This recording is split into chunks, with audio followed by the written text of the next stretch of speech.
Et alors, bien ou quoi? C'est vrai qu'elles sont vachement grosses quand même les boîtes. Et bonjour, bienvenue sur la chaîne française numéro 1, c'est faux, de notre brique danoise préférée que je ne peux pas citer évidemment parce qu'il est droit. On se retrouve aujourd'hui pour une petite construction avec vous les enfants et on va faire ça dans la propreté. Le micro est en marche, la FAQ est en marche, la lumière marche, tout va bien pour une fois dans ma vie de youtubeur.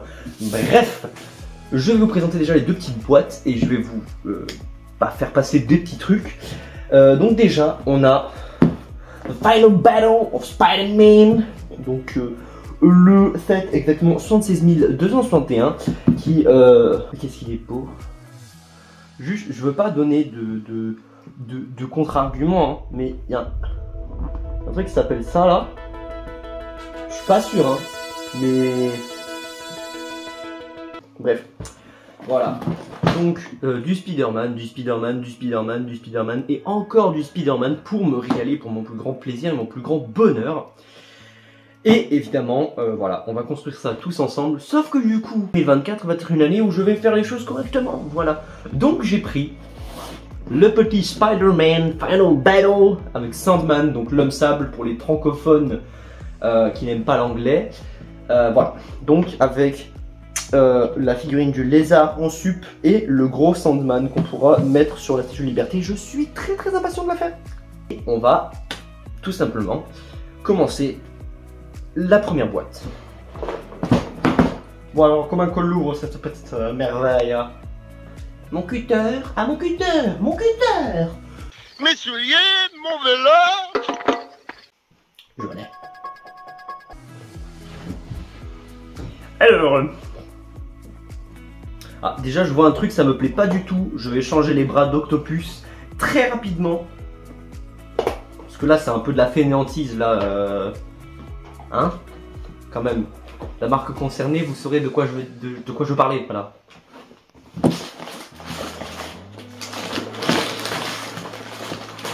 Oh, ben c'est qu'un beau petit bébé qu'on a là. Hein. Alors.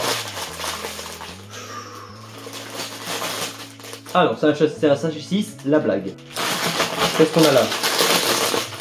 Oh, le bruit doit être très chiant. Oh, des toiles. Oh, on a un séparateur de briques. 1, 2, 3, 4, 5, 6 et 7 sachets. Alors du boulot. On ouvre aussi la notice. Oh, la notice, elle va être belle et grande, ça va être magnifique. Comment ça, il est censé avoir des... Bizarre. Ouais. Ah, c'est accroché en dessous. Oh, la blague.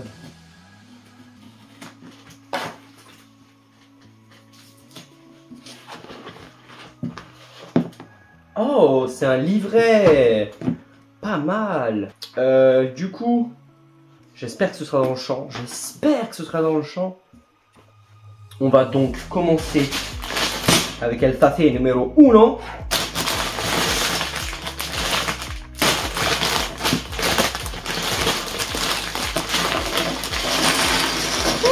Oh, le présentoir, il va être cool. Oh, le présentoir, il va être cool. Et donc, du coup, je vais ouvrir les sachets d'abord.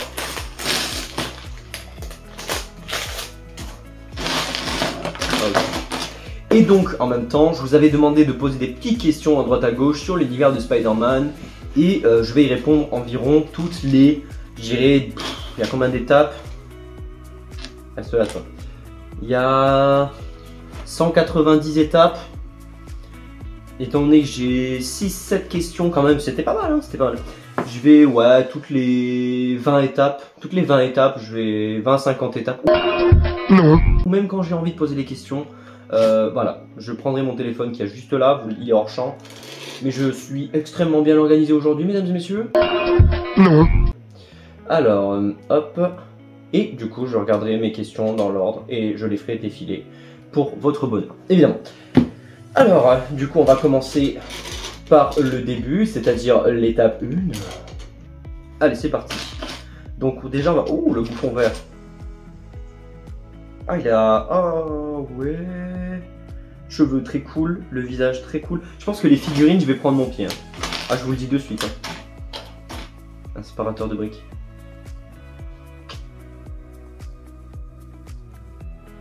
Bon, les grenades, ils sont pas cassés la brique. Hein. C'est pas grave, c'est pas grave. Bon, on se prend pas la tête. Vraiment, j'ai pas envie de me prendre la tronche à faire de l'analyse. Là, je construis avec vous. J'en vois que du love. Voilà, j'aime bien la casquette. Hop. On va mettre la tête avec les lunettes. Et vous savez quoi? Je vais faire l'aéroglisseur et après on en reparle, je vous ferai la review des figurines. Je vais les mettre sur le côté pour l'instant. Ah, j'ai pas pris la bonne coupe de cheveux. Ah oui, c'est pas la même. Ah oui, oui, ah oui. Oh, mais ça va, je fais du contenu de qualité, tout ça. Nul. Ils ont même pas fait des têtes de figurines blessées ou autre, genre... Mais...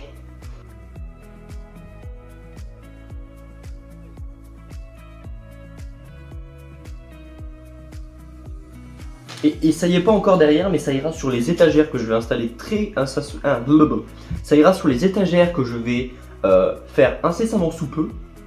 Pépite.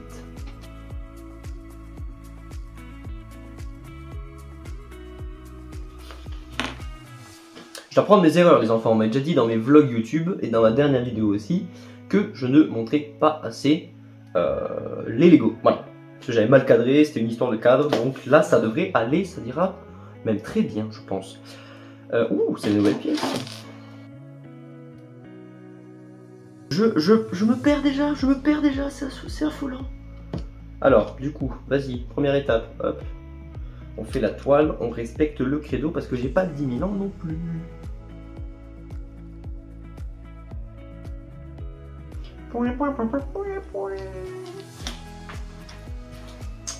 Ah, on fait l'aéroglisseur du coup. L'aéroglisseur de Norman Osborn. Ok, alors. On attaque.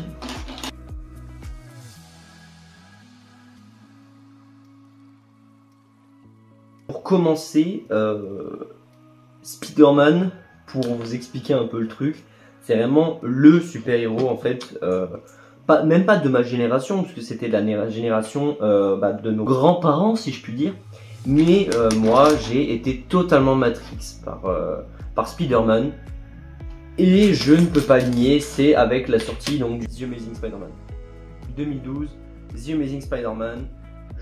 Je le trouvais trop cool. Il est sorti l'année d'Avengers, donc c'était, comment vous dire,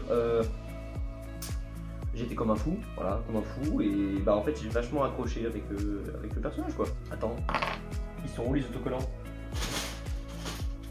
J'ai pas les autocollants. Bah oui, j'ai oublié les autocollants. Boulet. Donc oui voilà, moi j'ai commencé, mais même pas avec le bon Spider-Man entre guillemets, j'ai commencé avec celui donc Andrew Garfield que j'ai surkiffé. C'était vraiment mon Spider-Man, c'est celui que je me suis approprié, enfin qui a représenté en fait l'époque à laquelle moi j'étais, puisque c'était un peu moins l'adolescence ou à 2012, même un pré-ado. Voilà quoi, enfin j'étais dans le début de découvrir la vie en fait. Et c'est le Spider-Man que je me suis représenté le plus facilement possible. Après voilà, je ne dis pas que les autres Spider-Man sont moins bien, qui sont moins bien réalisés. On va reparler des gros fans de Tom Holland, on va se parler vous et moi parce que ça va pas le faire. Non mais voilà, faut qu'on s'explique parce que voilà, il y a des choses, il faut quand même avoir un minimum de goût. Je suis désolé, mais bon voilà quoi, faut vous apprendre les choses un petit peu, c'est tout. Ah, dans un culte. Hop là, il y en a plein qui vont se désabonner, donc je suis dans le caca.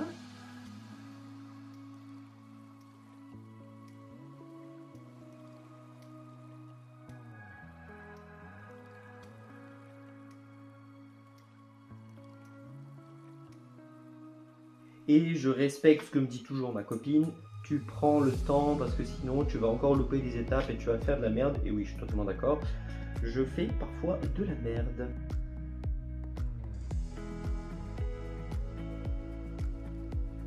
Le petit truc comme ça là, avec les 4 pointes là, pépite. Hop. Ça me donne un petit truc comme ça. Alors là, je vois bien le Norman là, un peu furax là. Comme ça, un peu penché sur son aéroglisseur. Hop là, tu le mets là, fais le taf. Fais le café, hein. Autocollant.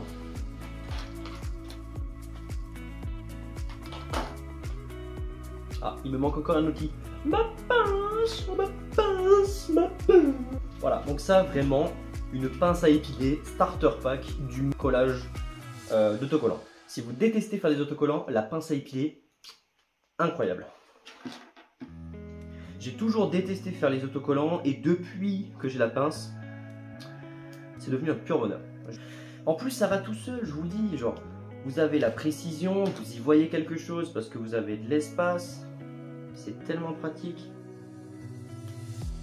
Ah, mais tu viens, espèce de folle. Voilà, après, franchement, je trouve pas ça comme un défaut, genre de pas savoir mettre les autocollants, j'en fais partie. Mais là, je suis désolé, on a un truc propre. Genre, je vais le mettre sur la figurine avec une pince à épiler. Voilà, on a un truc super propre. Clean, bien mis. Et en vrai, quand tu as des autocollants qui sont bien mis, surtout quand on a là, pas énormément, mais quand on a plein, style le Saint Dessin de Doctor Strange, t'en as énormément, c'est un calvaire. Clairement, t'as envie de péter un câble. So, on s'en bat les reins, on reviendra là-dessus plus tard. Ok, et là on va commencer la vraie construction. Vous me dites du coup quand est-ce que vous voulez commencer la FAQ, voilà, histoire de faire ça un petit peu cool quoi. Je rigole évidemment, c'est moi qui décide.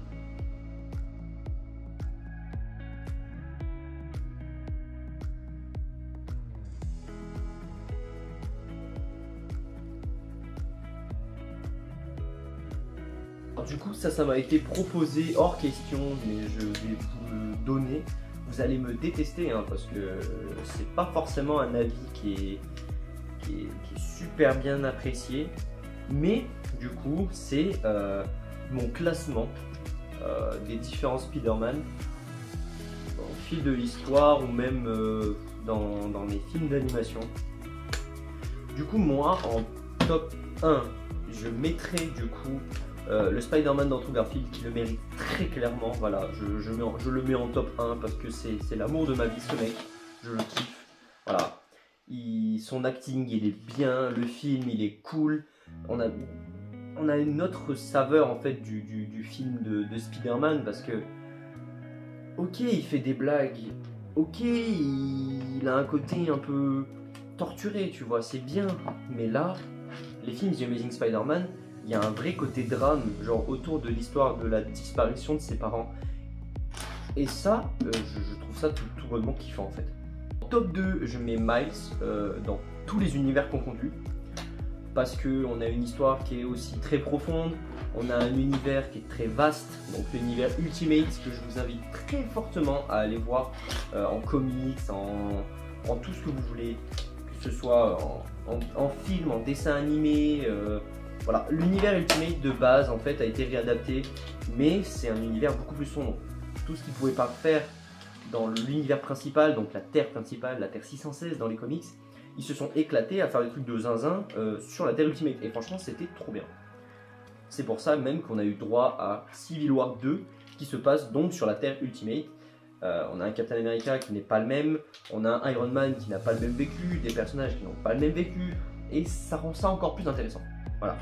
Surtout que c'est dans cet univers où il y a eu l'arc Avengers X versus X-Men, voilà, qui donne un côté très très sombre à la vision entre guillemets raciale des X-Men, et je trouve ça vraiment génial.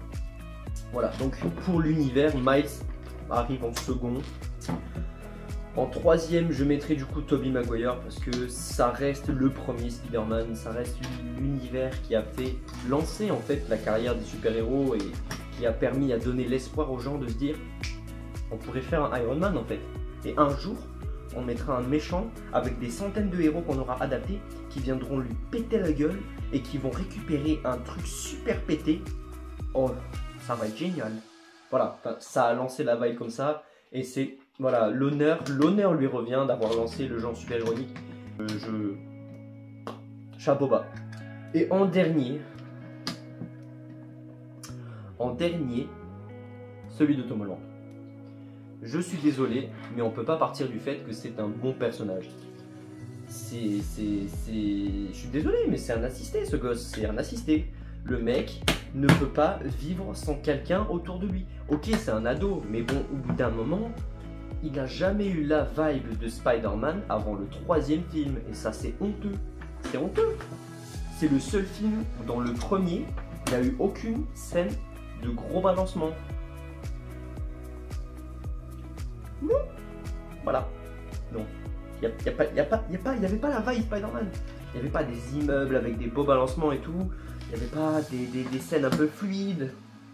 Des trucs un peu réalistes. Que nenni. Que nenni. Ça floppe. Voilà. Après, bon, c'est vrai que là où je l'accorde, c'est que c'était compliqué de l'insérer dans un univers où, oui, c'est vrai qu'on est dans le MCU, tout ça, et les droits d'auteur, tout ça, blabla. Ok. Mais ça t'empêche pas de faire un bon film derrière. C'est la base, en fait. Je suis désolé, mais c'est le fondement d'un film. Voilà, du coup, on a terminé le sachet 1. La base du truc. Oh, putain, c'est gros quand même, hein. Mal, hein, j'aime bien. Hein. Ça va être sympa avec le deuxième obstacle là-dessus. Avec le bouffon vert, juste là. Très saillant, très sympa. Et du coup, la petite brebis galeuse de notre classement. Hop là. Après, c'est vrai que chaque saga en fait a ses méchants un peu emblématiques. Je dirais tous les méchants de Sam Raimi, incroyable. Voilà, c'est une réalisation incroyable. L'histoire de The Amazing 2 et les feats de la saga Tom Holland. Voilà. Allez, sachet 2. Ah oui, on a Dr Octopus.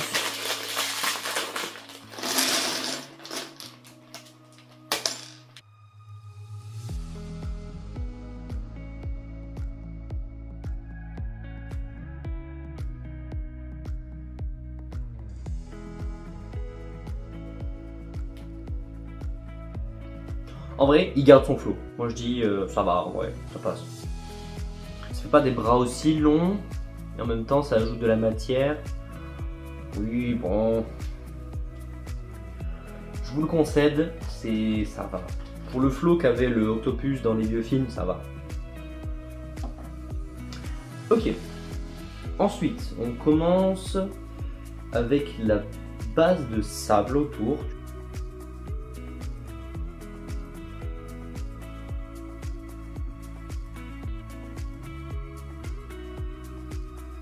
Donc ça va être pour préparer les échafaudages et pour l'instant ça a l'air d'avoir de la gueule.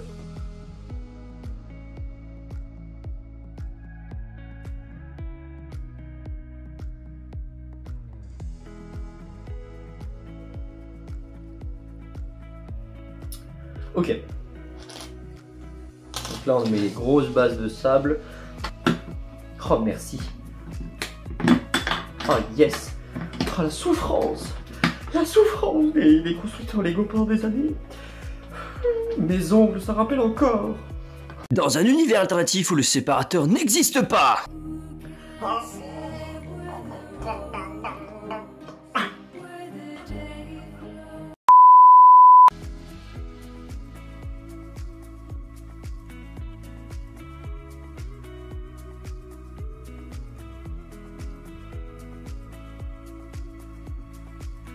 On est à l'étape 22, j'ai un petit peu oublié, mais à Skip j'ai fait une FAQ.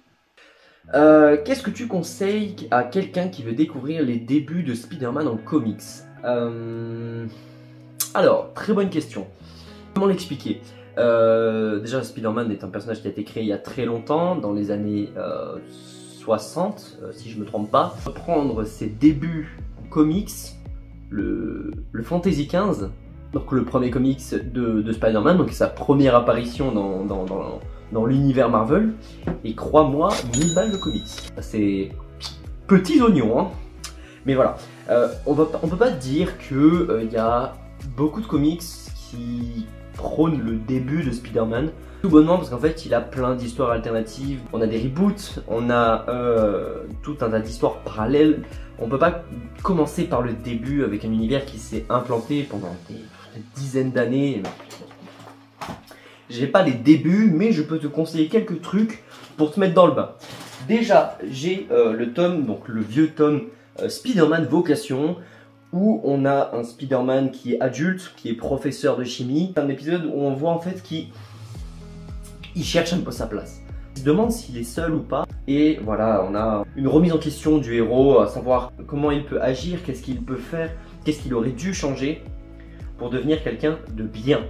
On a même dans ce tome-là un méchant qui s'appelle Morlun et qui est très charismatique. Le mec il met une patate à Spider-Man, il l'a mis malin. Comment vous dire que un seul Spider-Man, ça vient pas à bout de Morlun. Le mec il est pété. Ensuite, qu'est-ce que je peux t'avoir d'autre? Le Spider-Geddon. C'est la suite donc de la Spider-War en fait qui opposait deux équipes. Toujours dans l'optique de combattre Morlun et donc sa famille qu'on appelle les héritiers. Et ce sont en fait des vampires. Tous les Spider-Man, Women et autres du multivers en fait sont leur bouffe. Voilà, tu les vois arriver. Bonjour, alors j'aimerais Spider-Man 99. Voilà, le demi 99. Oui, salade de tomate oignon, c'est bon. Sauce blanche, allez, let's go, hein. Oui, c'est à peu près comme ça les dialogues dans les comics. Et tu peux mettre un petit peu de Spider cochon, vas-y, c'est bon. Allez, merci. Donc toujours des conflits d'intérêts, conflits moraux, et on voit en fait que les Spider-Man ont une différente version de la chose, une différente vision de la chose, et comme quoi que tous les Spider-Man ne pensent pas de la même manière. Voilà. Celui-là, il est très spécial. Spider-Man un jour de plus. Si je peux te faire le speech, c'est la tante de Peter Parker a reçu une balle destinée au héros et rien ne semble pouvoir la tirer d'affaire malgré tous les efforts de ce dernier. Donc il va voir tout le monde. Doctor Strange, Tony Stark, les X-Men, les Inhumains, tout le monde. Acculés, Parker et Mary Jane vont recevoir une offre qui pourrait sauver la vie de Tante May, mais le prix à payer en échange est très lourd. Spider-Man se retrouve alors face au plus grand dilemme de sa vie. Voilà, donc c'est une remise en question de son personnage, une remise en question de son histoire, et je le trouve super. Tout le monde refuse de l'aider, et il est acculé, et en fait, il est prêt à tout pour sauver Tante May. Voilà, et il peut faire des choses qui sont irréparables, donc Spider-Man un jour de plus, un must-have. Un autre sympa que j'ai eu dans la même collection, Spider-Man, la dernière chasse de Kraven. Alors, pour t'expliquer encore une fois le synopsis, Kraven le chasseur sent que son heure est venue. Kraven va mourir. Déterminé à mourir avec honneur, il se lance dans une dernière traque. Son objectif ultime, mettre fin au jour de Spider-Man. Et se montrer meilleur que le tisseur ne l'a jamais été. Voilà. Très bon comics. Évidemment, je vous présente que des trucs que j'ai lus parce que j'étais dans ma bibliothèque. Kraven, donc un méchant que je kiffe aussi, très très bon. Dans le Marvel Spider-Man 2, il était génial. Et voilà, la dernière chasse de Kraven aussi, je note. La saga du Rédempteur. La saga du Rédempteur, c'est une saga beaucoup plus froide et beaucoup plus sombre de l'univers de Spider-Man. Pourquoi? Parce que la capitaine de police, Jan DeWolf, avec qui Spider-Man était ami, a été froidement assassinée. Endeuillé et vêtu de son costume noir, le costume noir pas symbiotique, évidemment, c'est un costume juste tout noir, le héros se lance à la traque du meurtrier et il ne retient plus ses coups. Peter Parker pourra compter sur l'aide de Daredevil, pour qui l'affaire prend aussi une tournure personnelle. Voilà. Donc un petit feat avec Daredevil, et en même temps on a aussi un arc beaucoup plus sombre de Spider-Man que du bonheur.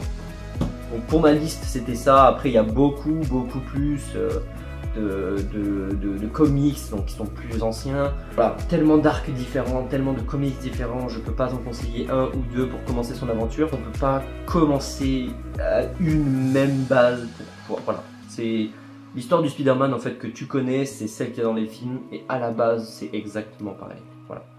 Bon, on reprend. Alors, oh mon dos. My back! Oh, my back!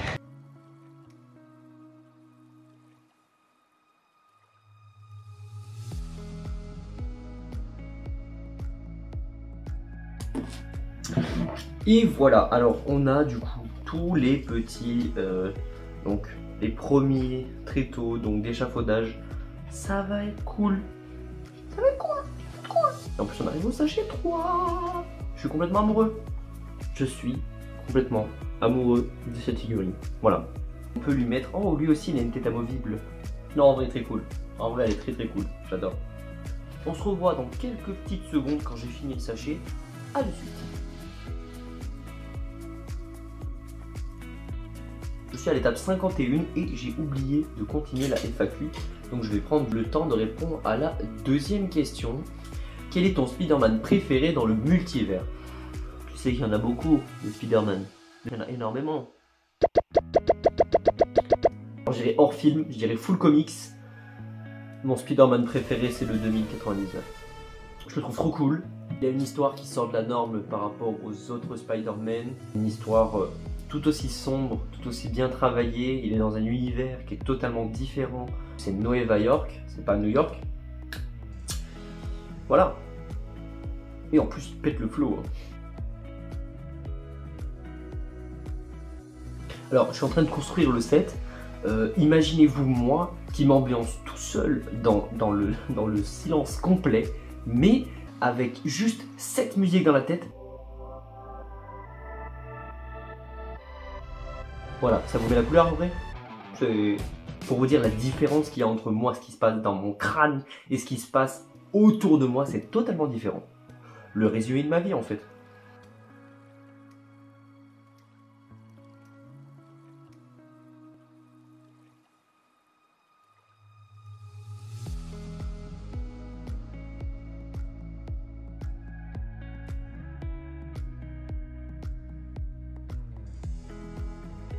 Voilà, très beau design des lèvres, le nez, les yeux. On a du coup là avec des pinces, hop là, commencé à faire sa coiffe, sa coupe de cheveux.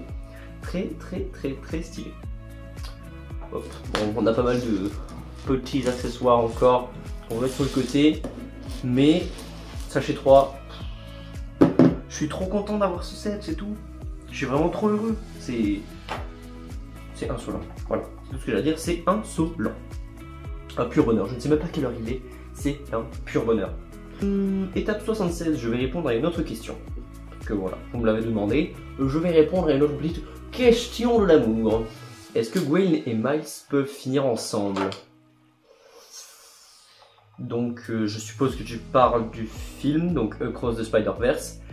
Et ma réponse en vrai peut être oui. Pourquoi? Parce que certes ils sont dans des univers parallèles, mais ça n'a pas empêché donc les deux personnages de ressentir des sentiments très forts l'un envers l'autre.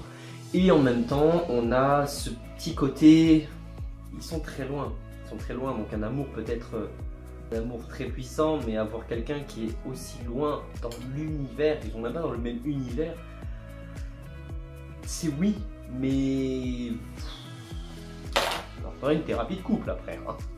Je sais pas comment ils vont faire ça. Sachet 4.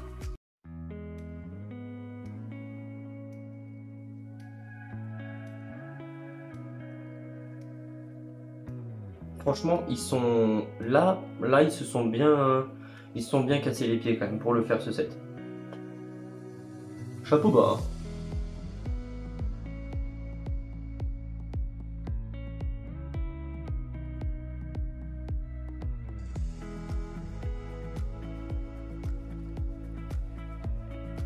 Centième étape, ça avance super bien. Franchement, rien à redire, mais centième étape, j'ai la FAQ à continuer, terminer évidemment. L'un de mes potes qui me dit, est-ce qu'il y a un Spider-Man français ou un ennemi français? Non. Spider-Man français, je pense qu'on peut aller bien se faire voilà, il n'y en a pas. Méchant français, on a Batroc le sauteur.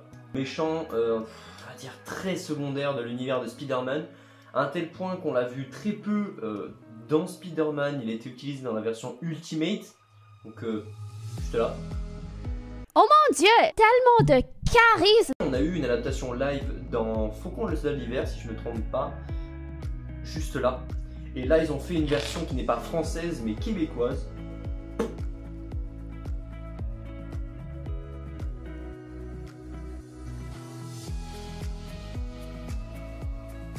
Et voilà, je viens de finir le sachet 4 et voilà. Est-ce que j'avais besoin de résumer? Let's go le sachet 5. Ah là là. Oh là là là là là, je vois un costume qui me plaît là. Oh, j'adore. Vraiment, ils ont soigné le truc, c'est propre. Sachet 5, c'est let's go.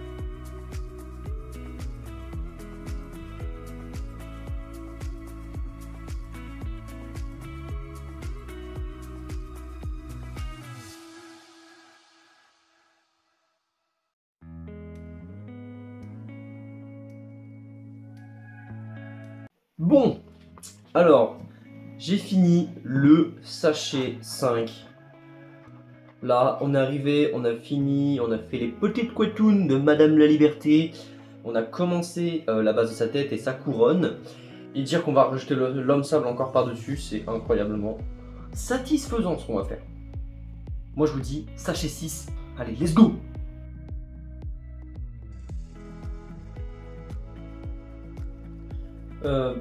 Et là pareil, on a une figurine de Doctor Strange, je l'ai eu des 3 milliards de fois. Toujours aussi cool évidemment, mais bon au bout de la 15e fois où tu l'as dans un set. Voilà. On peut passer à la suite, allez bisous. De la douleur dans mon cœur.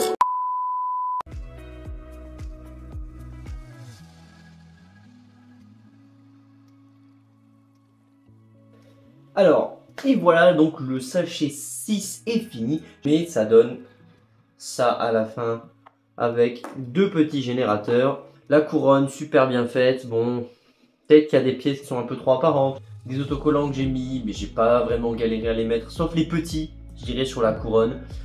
Voilà. Là, il nous manque quasiment plus rien. Sachet 7, on arrive, let's go, comme ça on pourra enchaîner sur la deuxième boîte. J'adore cette boîte et je suis en train de kiffer. Les figurines sont trop cool. On passe à la suite. Sachet 7.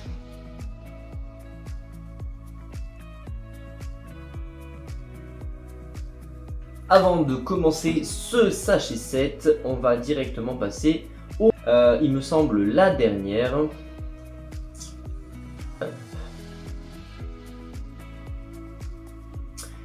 Est-ce que tu as des infos sur ses parents, vu que c'est tout le temps sa tata qui est avec lui, donc sa tante, donc tante May. J'ai des infos, je sais comment ça se passe.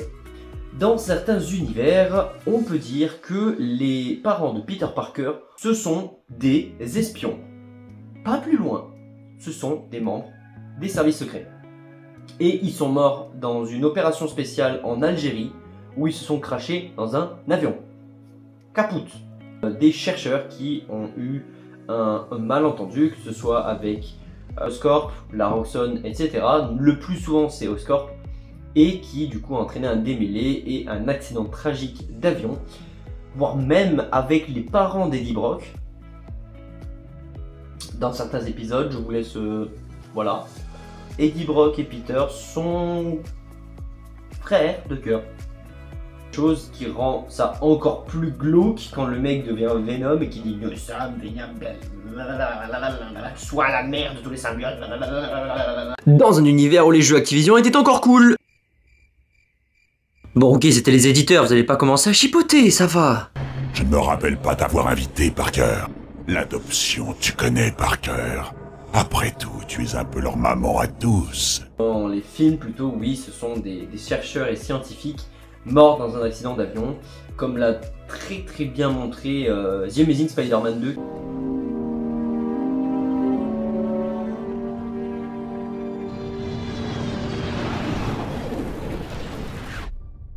Elle était folle cette scène, franchement, je l'ai trouvée géniale.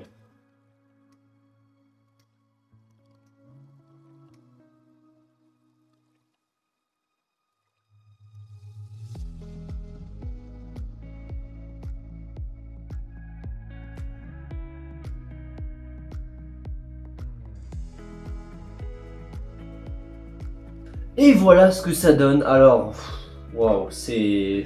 Je suis désolé, hein, mais j'ai pas les mots. Hein. Genre, on peut pas faire aussi beau. Niveau construction, c'était top. Niveau difficulté, il y en avait un petit peu. Mais franchement là... Waouh. Je suis bouche bée. Franchement, je suis bouche bée. Le truc, il est incroyable. Il est incroyable. Mais franchement... On va pas se reposer sur nos lauriers. Oubliez pas... On a une dernière boîte à faire. Hop. Pour combien de sachets? 1, 2 et 3. Oh, une autre toile.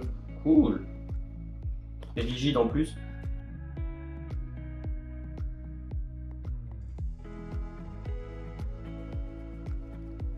Alors, la figurine du lézard, elle est super cool. Elle a des impressions sur les jambes. Elle a la queue qui dépasse. Franchement, je l'aurais bien vu avec des jambes différentes. Mais en soi, bah, je suis pas déçu. Voilà, je suis pas déçu du tout. La figurine est super cool. Allez, on passe directement à la construction. Pataniser, faut bosser.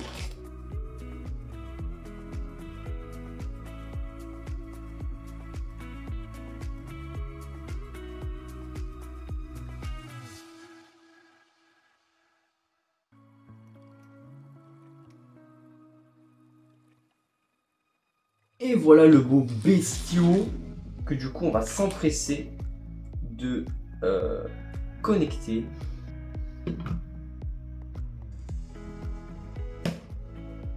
Ah merci. Voilà. Moi je pense qu'avec ce gros set, j'en ai pour mon argent. J'ai kiffé à le monter. Je vais kiffer à le mock parce que franchement il est génial. Ça, je sais pas ce que je vais en faire. On me voit même plus. Enfin bref. Sur ce, comme on dit dans cette chaîne, briquez fort, briquez bien, briquez avec amour, briquez comme vous êtes et vous aurez des nouvelles de ce beau bébé sur les réseaux sociaux. Des bisous, ciao. J'ai encore oublié de leur dire de s'abonner, d'activer la cloche et de laisser un petit commentaire, mais en vrai ils font ce qu'ils veulent. Ah, moi je suis trop crevé pour ça là, oh débrouillez-vous.